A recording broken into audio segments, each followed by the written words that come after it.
சென்ற சில வீடியோக்கள்ல பாரதத்துக்கு வரக்கூடிய ஒரு கடுமையான சூழ்நிலை, அசாதாரணமான சூழ்நிலை மற்றும் ஆபத்துக்கள் பற்றிய வீடியோக்களை பார்த்தோம். அதுல முதல் வீடியோல பாரத பிரதமர் சில அறிவுரைகளை இந்திய மக்களுக்கு எடுத்து சொல்லியிருந்தாருங்கிறத பார்த்தோம். எந்த அடிப்படையில் அந்த அறிவுரைகள் சொல்லப்பட்டது, அதற்கான ஆதாரங்கள் என்ன அப்படிங்கிறது, இதுதான் இந்த ஃபைனல் டச் அப்படிங்கிற மாதிரி இந்த சீரீஸ் ஆஃப் வீடியோல இது ஒரு ஃபைனல் டச். எந்த அடிப்படையில் சொல்லப்பட்டது அப்படின்னா, பல தகவல்களை ஏற்கனவே ஷேர் பண்ணிருக்கேன். அதனுடைய ஒரு முடிவுரை மாதிரி இந்த வீடியோவை பார்க்கலாம்.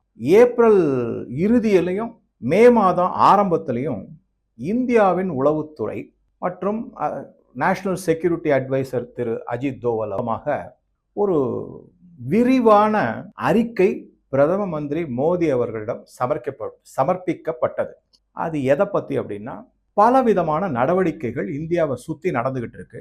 இது ஒரு அசாதாரண சூழ்நிலையை இந்தியாவுக்கு உருவாக்கக்கூடும். ஒரு தாக்குதல் நடத்துறதுக்கான அறிகுறிகள் மிக அதிகமாக இருக்கு அப்படிங்கிறதான். அதுல என்ன ரிப்போர்ட் நான் படித்தேன் அப்படின்னா, பாரத பிரதமரே கொஞ்சம் அசந்து போயிட்டாராம். அப்போ ஒரு சில இம்மீடியட்டா தன் மனசுக்குள்ள இதெல்லாம் நம்ம கண்டிப்பா செஞ்சு ஆகணும் அப்படின்னு முடிவு பண்ணிட்டாரு. அஜித் தோவலையும் நமது உளவுத்துறையையும் வெகுவாக பாராட்டியிருக்காரு. எப்பேற்பட்ட ஒரு பொக்கிஷம் மாதிரி தகவல்களை நீங்க கொடுத்துருக்கீங்க, இனிமே கவலையே பட வேண்டாம்.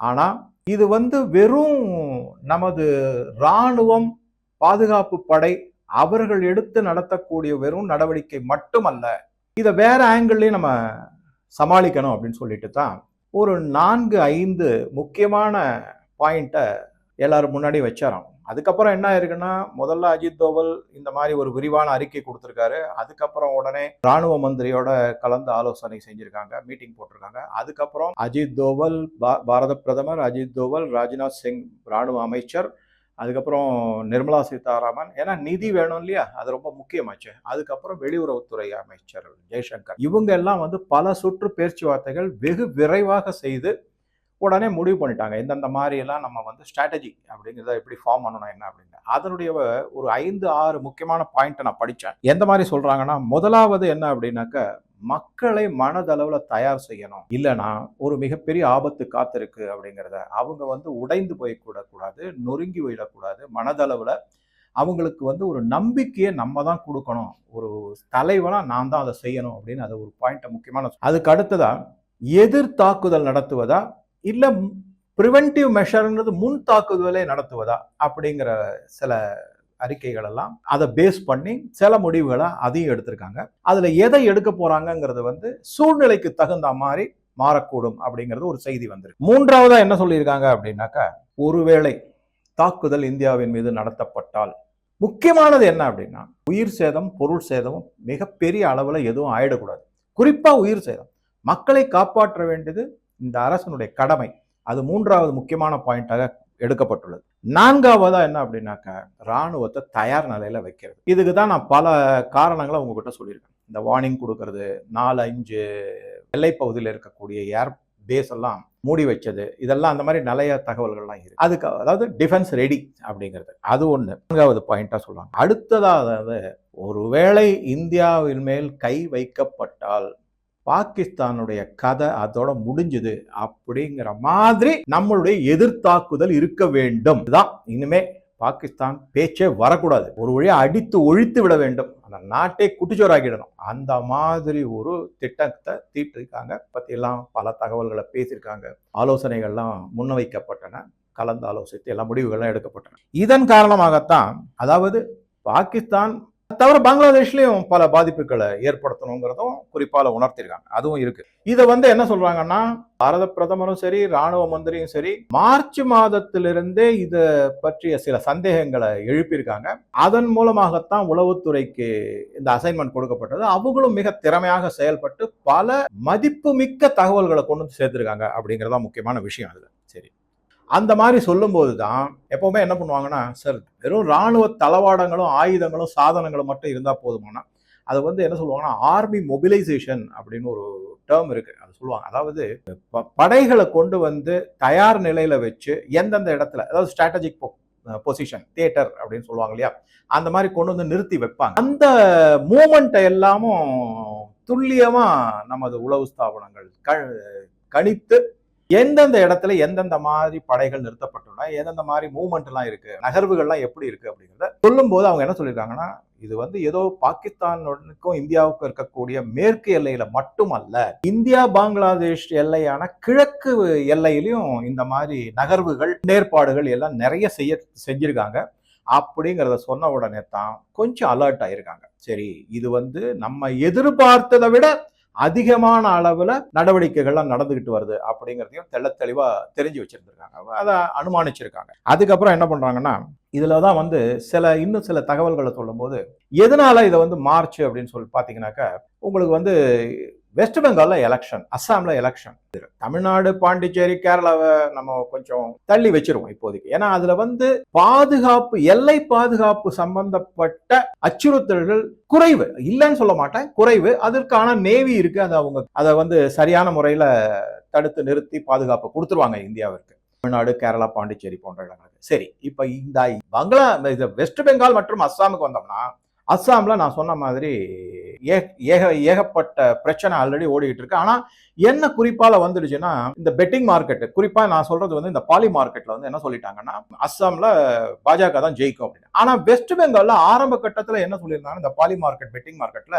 மம்தா பானர்ஜி தான் வருவாங்கன்னா, அது அடிப்படையில என்ன பண்ணிருக்காங்கன்னா, அங்க சில தகாத செயல்கள், மிஸ்அட்வென்ச்சர்னு சொல்றோம் இல்லையா, அந்த மாதிரி செயல்கள்ல ஈடுபடுவதற்காக பாகிஸ்தான் சில முன்னெடுப்புகளை செஞ்சிருக்காங்க. உடனே என்ன பண்ணிட்டாங்கன்னா, சிஐஏ இல்ல செய்யாதீங்க, நீங்க இந்த மாதிரி ஏதாவது ஒரு பயங்கரவாத செயல்களோ ஏதோ வெஸ்ட் பெங்கால நிகழ்த்தி பாஜகவுக்கு ஒரு பாதிப்பு ஏற்பட்டா அது அனுதாப அலைய பாஜகவுக்கு கொடுத்துரும், மம்தா பானர்ஜி தோத்துருவாங்க, இப்போதைக்கு அவங்க ஜெயிக்கக்கூடிய நிலைமை இருக்கு, அதனால அதை நீங்க கையில் எடுத்து செய்யாதீங்க அப்படின்னு சொல்லிட்டு அந்த பாகிஸ்தான் உளவு ஸ்தாபனமான ISI கொஞ்சம் அடக்கி வச்சிருந்தாங்க. அவங்களும் அதை கை விட்டுட்டு என்ன பண்ணலாம் அப்படின்றத பார்த்திருக்காங்க. ஆனா அவங்க எதிர்பார்த்ததுக்கு மாறாக மிக மிக அமோக வெற்றி அடைந்தது. அதனாலதான் நான் சொன்னேன், இந்த போன வீடியோல கூட நான் சொல்லியிருந்தேன் இல்லைங்களா, இந்த ஒரு வரைபடம் தான் அமெரிக்காவுடைய deep state, CIA, China, Pakistan இவங்க எல்லாரையும் ஒரு மிகப்பெரிய அதிர்ச்சிக்கு உள்ளாக்கி தீவிரமான நடவடிக்கைகளை ஈடுபடுறதுக்கு கொண்டு நிறுத்திருக்கு இன்னைக்கு தேதியில அப்படிங்கறத பார்த்தோம். உடனே என்ன பண்ணிட்டாங்க, இது இப்படியே விட்டாக இவங்க ரொம்ப துளுத்து போயிடும், இந்தியாவுக்கு இன்னும் கான்பிடன்ஸ் அதிகமாயிடும், நம்பிக்கை இன்னும் அதிகமாயிடும், நம்மளால எதுவும் செய்ய முடியாது. அதுக்காகத்தான் என்ன பண்ணாங்கன்னா, தேர்ந்தெடுத்த சுவேந்து அதிகாரி, அவர் தான் முதலமைச்சரா இப்ப இருக்காரு, அந்த டயத்துல அவரை மேல குறி வைத்துதான் சில தாக்குதல்கள் நடத்துறது, ஷார்ப் ஷூட்டர்ஸ் அப்படின்னு. அதுல நீங்க பாத்தீங்கன்னா, போன வீடியோல கூட சொல்லியிருந்தேன், பங்களாதேஷே ஒத்துக்கிட்டு இருக்காங்க, அப்படி கிடையாது. அது அந்த PA ஒருத்தர் இருந்தாரு, சந்திரநாத் ராத் அப்படிங்கிறவர், அவர் பாவம் இறந்து போயிட்டாரு. அதெல்லாம் நம்ம ஏற்கனவே பார்த்துருக்கோம். ஸோ அந்த மாதிரி சில விஷயங்களை நம்ம பார்க்கும்போது, CIA-னால தூண்டிவிடப்பட்ட பாகிஸ்தான் இல்ல பங்களாதேஷ், அங்கிருந்து இருக்கக்கூடிய சில நபர்கள் இந்த மாதிரி தகாத செயல்களில் ஈடுபட்டது இப்ப வெட்ட வெளிச்சமா தெரிஞ்சு போச்சு. அதுல பங்களாதேஷ் சொன்ன நாங்க தான், எங்க ஆளுங்க தான் இதை செஞ்சாங்க அப்படின்னு சொல்றதும் ஒரு சந்தேகத்துக்கு உரியதாக இருக்கு.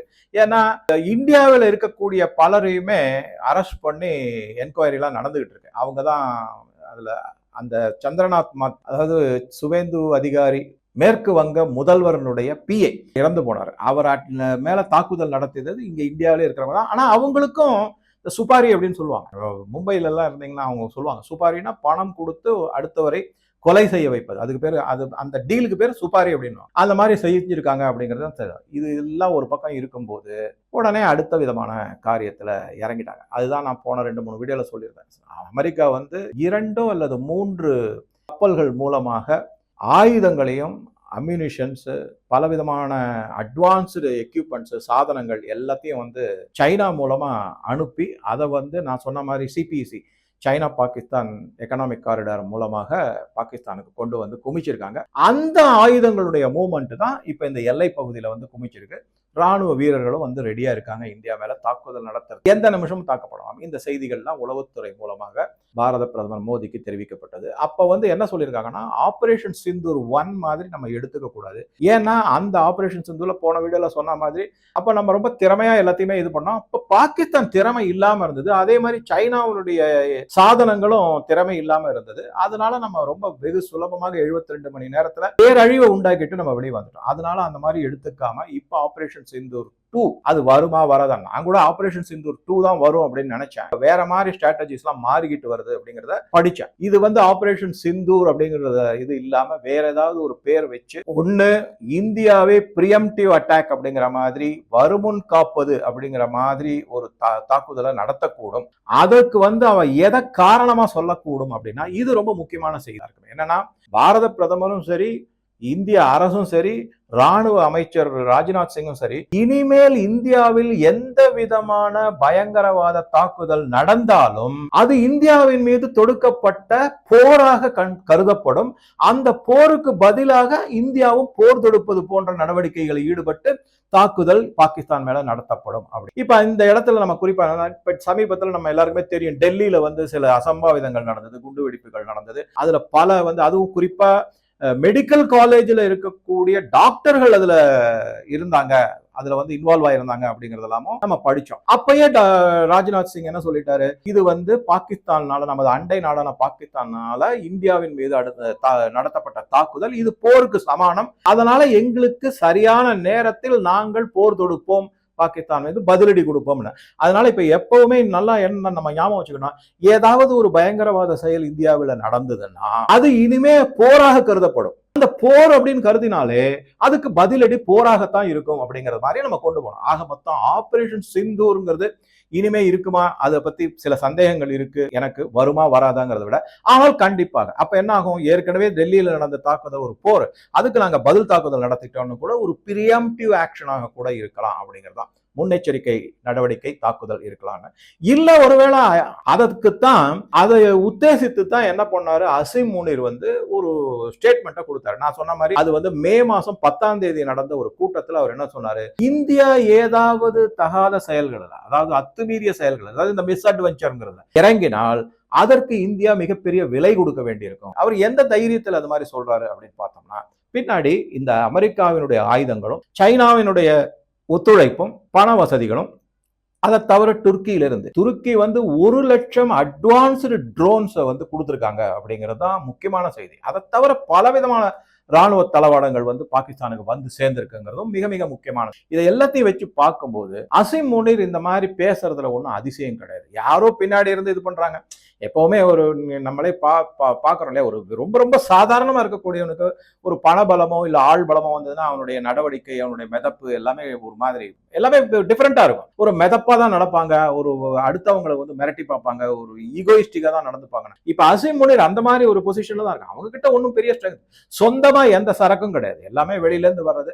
அதுக்கு நான் பல காரணங்கள் சொல்லிட்டேன். அமெரிக்கா ஏன் இது மாதிரி செய்யுது, சைனா ஏன் இந்த மாதிரி செய்யுது அப்படிங்கிறதுக்கு பல காரணங்கள் சென்ற சில வீடியோக்களை நம்ம பார்த்துட்டோம். சரி, இதுல வந்து எந்தெந்த மாதிரி நடவடிக்கைகள்லாம் நம்ம எடுக்கக்கூடும் அப்படிங்கிறதுக்கு உளவுத்துறை என்ன பண்ணியிருக்காங்கன்னா, வெறுனை ஏதோ ஆட்கள், ராணுவ வீரர்களுடைய அவர்களுடைய நகர்வுகள் இல்ல ஆயுதங்களுடைய சப்ளை செயின் அதெல்லாம் மட்டும் இல்லாம அமெரிக்காவிடம் இருந்து எந்தெந்த மாதிரி ஆயுதங்கள்லாம் வந்து பாகிஸ்தான்ல இறங்கி இருக்குங்கிறதுக்கு ஒரு லிஸ்டே கொடுத்துருக்காங்க. ஒரு பெரிய லிஸ்ட், இந்தந்த மாதிரி ஆயுதங்கள்லாம் வந்து பாகிஸ்தானுக்கு அமெரிக்காவால கொடுக்கப்பட்டுள்ளது. அந்த லிஸ்ட் படிச்சதுக்கு அப்புறமா தான் பாரத பிரதமர் வந்து கொஞ்சம் கலங்கிட்டாரு. இப்பேற்பட்ட ஆயுதங்கள்லாம் வச்சு இந்தியா மேல தாக்குதல் நடத்தினால் கொலாட்ரல் டேமேஜ் என்று சொல்லக்கூடிய சில நிகழ்வுகள்னால ஏற்படக்கூடிய அழிவுகள், அது உயிர் சேதமா இருக்கலாம், இல்ல பொருட்சேதமா இருக்கலாம், நடப்பதற்கான சாத்தியக்கூறுகள் மிக அதிகம் அப்படின்னு பாரத பிரதமர் உறுதியா ஒரு நம்பிக்கை அதுல நம்பிட்டார். சரி, இவ்வளவு லிஸ்ட், இப்பேற்பட்ட ஆயுதங்கள்லாம் வந்துச்சுன்னா ஆபரேஷன் சிந்தூர்ல நம்ம என்ன பண்ணோம்னா, இந்தியா வந்து இந்த ஏர் டிஃபென்ஸ் சிஸ்டம் வந்து ரொம்ப திறமையா நம்ம செயல்பட்டோம். ஒண்ணு கூட வந்து வான்வெளியிலேயே எல்லாமே தடுத்து நிறுத்தப்பட்டது, நிலத்துல ரொம்ப சொற்பமா தான் விழுது. அது கூட சைனீஸனுடைய ஒரு மிசைல் வந்து விழுந்தது, அது வெடிக்க கூட இல்லை. உடனே அதை எடுத்து கொண்டு போய் ரிவர்ஸ் இன்ஜினியரிங் பண்ணி அதுல என்னென்னலாம் இருக்குங்கிறத இந்தியா தரவா செக் பண்ணி எல்லாம் தெரிஞ்சுக்கிட்டாங்க அப்படிங்கிறது. அதனாலதான் நான் சொன்னேன், அதுல இருக்க குறைபாடுகள் எல்லாம் சைனா வந்து இப்ப அநேகமா பல குறைபாடுகளை தீர்த்துட்டாங்க. ஏன்னா ஆபரேஷன் சிந்தூர் நடந்து ஒரு வருடம் ஆயிடுச்சு இன்னைக்கு தேதியில. அதனால நம்ம வந்து அதை தைரியமா இது பண்ணலாம். அவங்க அந்த மாதிரி எடுத்திருக்காங்க, பல முன்னெடுப்புகளை எடுத்து குறைகளெல்லாம் நிவர்த்தி செஞ்சிருக்காங்க சைனா. அதே மாதிரி அமெரிக்காவும் எந்தெந்த இடத்துல எல்லாம் அவங்களுக்கு வந்து வீக்னஸ் அப்படின்னு சொல்லுவாங்க, வீக் பாயிண்ட், அதெல்லாமும் நிவர்த்தி எல்லாம் செஞ்சிருக்காங்க. இதெல்லாம் தான் இந்த அசீம் முனீர் மடையனுக்கு வந்து தைரியத்தை இன்னும் அதிகமா கொடுத்துருக்கு அப்படிங்க. ஸோ பாரத பிரதமர் என்ன பண்ணிட்டாரு அப்படின்னா, சரி இந்த மாதிரி எல்லாம் இருக்கும்போது, அதனாலதான் நான் திருப்பியும் சொல்றேன், சைரன் மக்களுக்கு ஒரு எச்சரிக்கையாக ஒரு நடவடிக்கை எடுக்கப்பட்டது. அதே மாதிரி எல்லை பகுதிகளில் செக்ஷன் 163 அப்படின்னு ஒன்று இருக்கு. அதை வந்து அமலுக்கு வந்திருக்கு. எல்லை பகுதியில் இருக்கக்கூடிய ராஜஸ்தான், குறிப்பா வந்து ஜம்மு காஷ்மீர், அதன்படி என்னன்னா இந்த ஹை பீம் லைட் இருக்கிற வெஹிக்கிள்லாம் நீங்க யூஸ் பண்ணக்கூடாது. 7 மணிக்கு மேல அதிக சத்தம் உள்ள மியூசிக் நிகழ்ச்சிகள், இசை நிகழ்ச்சிகள்லாம் நடத்தக்கூடாது. ஃபயர் கிராக்கர்ஸ்னு சொல்லக்கூடிய, அதாவது பட்டாசுகள்லாம் வெடிக்கக்கூடாது. இது மாதிரி பல விதமான கட்டுப்பாடுகளை விதிச்சிருக்காங்க அந்த இடத்துலலாம். அதெல்லாமும் முன்னேற்பாடெல்லாம் ஆயிடுச்சு. ஸோ இதை வச்சு பார்க்கும்போது அந்த உளவுத்துறையிலிருந்து மேலும் பல தகவல்கள் வந்திருக்கு. அந்த தகவல் என்னன்னா, எந்தெந்த இடத்துலலாம் பாகிஸ்தான் இந்தியாவில் இருக்கக்கூடிய எந்தெந்த இடத்துலலாம் தாக்குதல் நடத்துவதற்கான சாத்தியக்கூறுகள் அதிகம் அப்படிங்கிற ஒரு தகவல். அந்த தகவல் படி என்ன சொல்றாங்கன்னா, முதல்ல வந்து இந்தியாவின் தலைநகரமான டெல்லி, அதை தவிர அது பக்கத்தில் இருக்கக்கூடிய நேஷனல் கேபிட்டல் ரீஜன் சொல்லக்கூடிய நொய்டா, குருகிராம், அந்த மாதிரி இடங்கள் எல்லாமே. அதுக்கு அடுத்தது வந்து பஞ்சாப்ல தாக்குதல் நடத்தக்கூடும் அப்படின்னு ஒரு செய்தி வந்திருக்கு. இவங்க பஞ்சாபை ஏன் எடுத்திருக்காங்கன்னா, பஞ்சாப்ல பாகிஸ்தான் தாக்குதல் நடத்தினா அங்க வந்து உயிர் சேதமோ பொருள் சேதமோ ஆனா அதற்கு காரணம் மத்திய அரசு தான் அப்படின்னு சொல்லிட்டு பிரிவினைவாதிகளை தூண்டி விடுவதற்காக அந்த ஏற்பாடு செய்யப்பட்டுள்ளது உளவுத்துறையினுடைய செய்தி. அது அடுத்ததா என்ன செஞ்சிருக்காங்கன்னா, காஷ்மீர்ல வந்து மீண்டும் பயங்கரவாதத்தையும் பிரிவினைவாதத்தையும் தூண்டும் விதத்துல அங்க தாக்குதல் நடத்தி அவங்க மனசுல வந்து இந்தியாவிற்கு எதிரான ஒரு நிலைப்பாட்டை கையில் எடுக்கிறதுக்காக பாகிஸ்தான் செய்ய இருப்பதாக தகவல் வந்திருக்கு. அதை தவிர நான் ஏற்கனவே சொன்ன மாதிரி மும்பை தாக்குதலுக்கு உள்ளாக்கப்படும், குஜராத்ல சில டார்கெட்டட் இடத்துல தாக்குதல் நடத்தக்கூடும் அப்படிங்கிறதா. மும்பை எதனால அப்படின்னா ஃபைனான்சியல் கேபிட்டல் மேல தாக்குதல் நடத்தீங்கன்னா நம்மளுடைய பொருளாதாரம் பெரிய வீழ்ச்சி அடையும், நிதி நிலைமையெல்லாம் சீர்கேடு அடையும். அதே மாதிரி குஜராத்ல என்ன அப்படின்னா, அங்கதான் மேக்சிமம் ரிஃபைனரிஸ் இருக்கு, அங்கதான் எல்என்ஜியோட டெர்மினல் இருக்கு, அதாவது லிக்விஃபைடு நேச்சுரல் கேஸ்னுடைய டெர்மினல் தான். இந்த மாதிரி சில சங்கடங்கள்லாம் குஜராத்ல இருக்கு. உடனே சில பேர் கேட்கலாம், ஏன் சார் அங்க குஜராத்ல வைக்கணும், அதை கொண்டு போய் மத்திய பிரதேசம் வைக்க கூடாதுன்னா, கடல்ல இருந்து வந்த உடனே இறங்கறதுக்கு இதெல்லாம் வந்து போர் வரும் அப்படின்னு சொல்லிட்டு அமைக்கக்கூடிய தொழிற்சாலைகளோ தொழிற்கூடங்களோ இல்ல ரிஃபைனரிஸோ கிடையாது, ஸ்டோரேஜோ கிடையாது. ரெண்டாவது, நம்ம நாட்டுக்கும் அது வந்து ஒரு சுலபமான முறையில கையாளத்துக்கான ஏற்பாடா இருக்கணும். எங்கேயோ கொண்டு போய் வச்சுவிட்டு அங்கிருந்து திருப்பி நீங்க ட்ரெயின்ல கொண்டு போயிட்டு அதுக்கப்புறம் கப்பல்ல போர்க்கப்பல்கள்ல எண்ணெயை ஏத்தணும் அப்படின்னா அது வந்து நடக்காத காரியம், அது மிகவும் கஷ்டமான காரியம். அதனாலதான் சில ஸ்ட்ராட்டஜிக் லொகேஷன்ஸ் தேவைதான், அதற்கான ஏற்பாடுகளையும் நம்ம பண்ணணும். அதனாலதான் வந்து என்ன பண்ணிருக்காங்க அப்படின்னாக்க, வங்கக்கடல்லையும் சரி அரபிக்கடல்லையும் சரி இந்தியாவினுடைய கடற்படை என்றைக்கும் ஒரு தயார் நிலைமையில இருக்கு. அடிக்கடி அவங்க வந்து இந்த நோட்டம் அப்படின்னு நோட்டீஸ் டு ஏர்மேன் அப்படின்னு சொல்லுவாங்க, அதை வந்து ஒரு எச்சரிக்கை. அது நாங்க வந்து சில சோதனைகளை செய்ய போறோம், யாரும் இந்த பக்கம் வரக்கூடாது அப்படிங்கிறதுக்கு. அதெல்லாம் வச்சு பலவிதமான சோதனைகள், பலவிதமான பயிற்சிகள், எக்ஸசைஸ் எல்லாமே பண்ணிக்கிட்டு தான் இருக்காங்க. ரெடியா தயார் நிலைமையில தான் இருக்கு. நான் என்ன சொல்ல வரேன்னா, இதெல்லாம் உளவுத்துறை பாரத பிரதமருக்கு கொடுத்த அறிக்கையின்படி, விரிவான அறிக்கையின்படி எந்தெந்த இடத்துலலாம் தாக்குதல் நடத்துவதற்கான சாத்தியக்கூறுகள் அதிகம், அதன் மூலமாக இந்தியாவை சீரழிவுக்கு உள்ளாக்குவது, பொருளாதார ரீதியாக, நிதி ரீதியாக, மக்கள் உயிர் சேத ரீதியாக எல்லாத்தையும் நடவடிக்கை எடுத்து செஞ்சிட்டோம்னா எப்படி வந்து எதிர்கட்சிகள் சும்மா இருக்கும்? குறிப்பா ராகுல் காந்தி மாதிரி இருக்கிறவங்க எல்லாம் எப்படி சும்மா இருக்க போறாங்க? சும்மாவே இருக்க மாட்டாங்க. இதை தவிர இன்னும் ஒரு மிக மிக முக்கியமான தகவலை உளவுத்துறை பாரத பிரதமருக்கு கொடுத்திருக்காங்க. அது என்ன அப்படின்னா, உத்தராகண்ட்ல இருக்கக்கூடிய தெஹ்ரி டேம் அப்படிங்கிற அந்த டேமுக்கு நான் போயிருக்கேன். ரொம்ப மிகப்பெரிய டேம். அது வந்து தண்ணீர் தேங்கி வைக்கப்பட்டுள்ளது. ஹைட்ரோ எலக்ட்ரிக் இதெல்லாமும் இருக்கு, பவர் ஸ்டேஷன் எல்லாமும் இருக்காங்க, ஹைட்ரோ எலக்ட்ரிக் பவர் ஸ்டேஷன் இருக்கு. அதை தவிர அதனுடைய கொள்ளளவு அப்படின்னு பாத்தீங்கன்னா ரொம்ப அசாதாரணமான கொள்ளளவு. அந்த தெஹ்ரி டேம் வரும்போது தான் அதைக்கும் அந்த டேமை கட்ட விடாம சுற்றுச்சூழல் ஆர்வலர்கள்லாம் பெரிய போராட்டத்திலலாம் இறங்கினாங்க. அதுல சுந்தர்லால் பகுகுணான்னு ஒருத்தர் இருக்கார், அவர் ரொம்ப தீவிரமா எதிர்த்தாரு. அதுக்கப்புறமா அதை கட்டினாங்க. அது இன்னி வரைக்கும் அது வந்து சுற்றுச்சூழல் படி அது ஒன்றும் ஆகலை.